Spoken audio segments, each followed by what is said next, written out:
Grabe, sobrang dami ng mga kamadiskarte, oh. Nagsitalunan na yung mga isda nila. Wow, ang dami.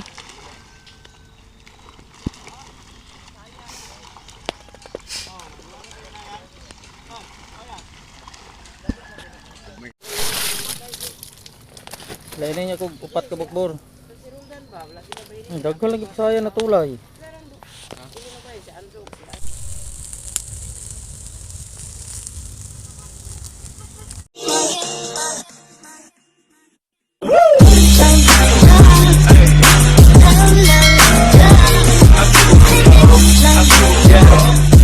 Good morning mga kamadiskarte! Welcome back po sa aking YouTube channel, Apples Vlog Kamadiskarte.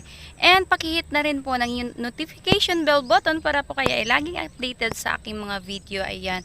So medyo matagal din tayong hindi nakapag-upload ng video mga kamadiskarte kasi nabusy lang ako bigla. Ayan. So for today's video mga kamadiskarte, pupunta tayo sa fish pond ng aking kaibigan kasi siya po ay magpa-partial harvest. Ayan. Bibili po tayo doon ng pang-ulam at saka makikiano din tayo. Videohan din natin yung kanyang fish pond. Ayan. So, samahan nyo na ako mga kamadiskarte. Ayan. So, nandito na kami sa kanyang fish pond mga kamadiskarte ng kaibigan ko. Nagsimula na nga pala silang manguha ng mga isda. Ayan. So, kasama ko nga pala si partner kasi siya yung magdadala ng aming bibili na isda kasi nagpapadala din kasi yung papa ko tsaka yung mga kaibigan ko. Ayan. So, kukuha ako mamaya ng 7 kilos. Ayan na mga kamadiskarte. So, naglagay lang pala sila ng net dyan. Usually kasi mga kamadiskarte kapag partial harvest lang, net lang yung ginagamit. Kasi depende lang yung kukunin nila sa mga o-orderin ng mga labasira. Yung buyer kasi nila na kinuha mga kamadiskarte, yung mga labasira lang. Kumbaga, hindi bultuhan yung mamimili ng kanilang mga isda. Ayan, may iba na bibili lang ng 5 kilos, 7 kilos, 10 or 20, 30, ganyan. So, hindi bultuhan. Pag bultuhan kasi mga kamadiskarte, bali, isang buyer lang yung bibili ng kanilang isda sa loob ng isang araw. Tapos, uubusin nila lahat ng isda na laman ng iyong fish pond in one day lang. Tapos, ang diferensya doon, mas mura nga lang yung bili nila. Compare dito kung mga maliliit lang na mga labasira, yung kukuha lang ng mga 10 kilos, ganyan, yung mga konti-konti lang, paunti-unti lang. Pero at least mas malaki yung kikitain mo compare dun sa sa bultuhan. Meron din naman dito sa amin mga kamadiskarte na nagfi-fish pan din, tapos yung kinukuha niya yung mga big time na buyer, yung kumukuha ng bultuhan. Kasi yung iniisip niya, less hassle kasi in one day uubusin nga lahat yung laman ng kanyang fish pad.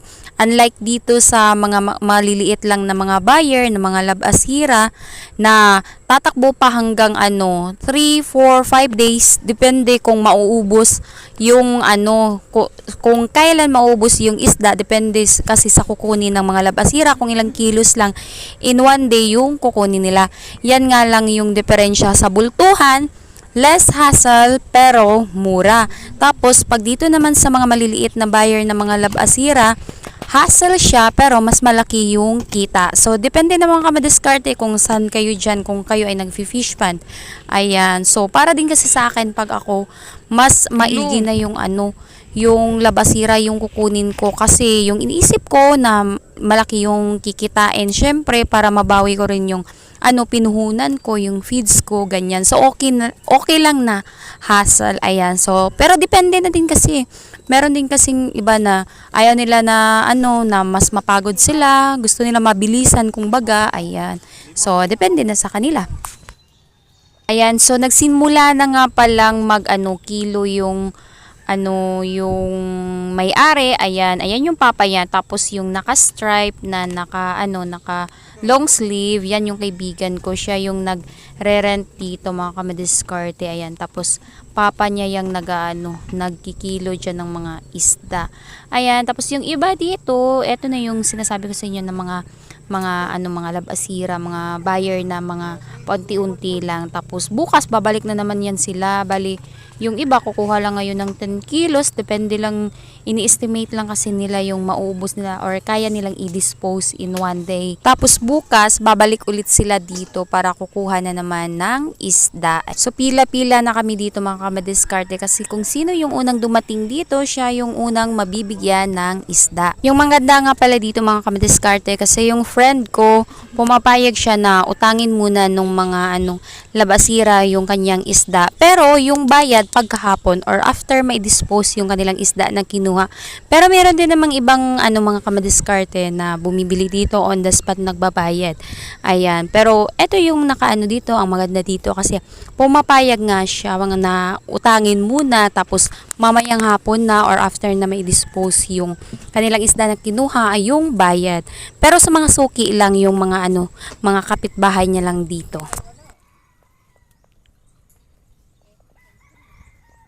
Imanay, pila ka kilo mo Pila kilo mo? Wala na bilhin. 30 niya? 35. Daggan nga, abot mo sa sinsin good. Eto tuyuhin ko nga pala ito mga kamadiskarte. Ayan, ang dami niyang reserve. 35 kilos lahat.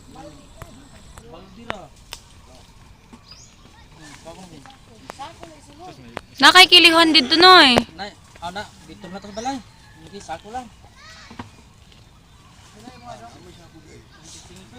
Namang guro mo dito yung kiluhan. Ah. Napa. Siyempre, ma'am, ligyabi ako niya. Lain pa kayo. Kanya magkilo mo po nagabot dito. Ayan, so may bagong buyer ulit sila na dumating pa mga kamadiskarte. So, kukuha din yan si madam. Ayan, yung ginagawa ng katiwala niya mga kamadiskarte is, siniseparate nila yung malalaki dun sa mga maliliit. Meron kasing, mga kamadiskarte, may mga maliliit pa siguro, hindi nakakain ng mabuti. Ayan, kasi ganyan naman talaga mga kamadiskarte, hindi naman talaga kasi lahat nung size, magkakapareho lahat nung size ng mga isda. Meron talagang mga medyo maliliit pa. Ayan, so yun yung ginagawa nila. Kinukuha nila, sinisiperate nila yung mga maliliit para mas lesser yung price ng mga maliliit compare dun sa malalaki. Dito mo duman ka makpaharbis. 25 man mo ano? Wala na on. Alex, katong inyo mo ang sounds no? Maligo ba no? Oh, ilaha. Ay pag-ingon. Usa man ka kuan? Senior citizen gyud sa biya na. Wala ta anak oy kapo. Ayaw, ikaw Lara Alex. Wala lagi oy. Lara tubo na tao Alex. Ayan, kumuha sila ulit mga kamadiskarte ng additional na mga isda kasi nga may bagong buyer na dumating. Ang dami-dami pa talagang laman ng kanyang fish pond mga kamadiskarte. Kita nyo naman yung mga tumatalon. Ayan, so ang dami pa talaga niyan.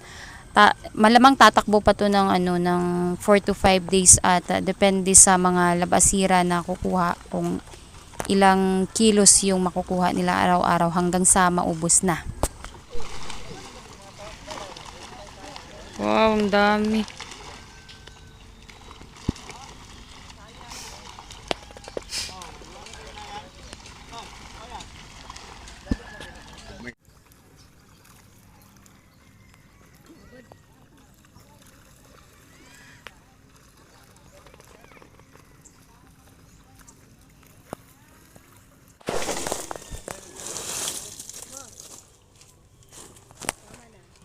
Ganun lang.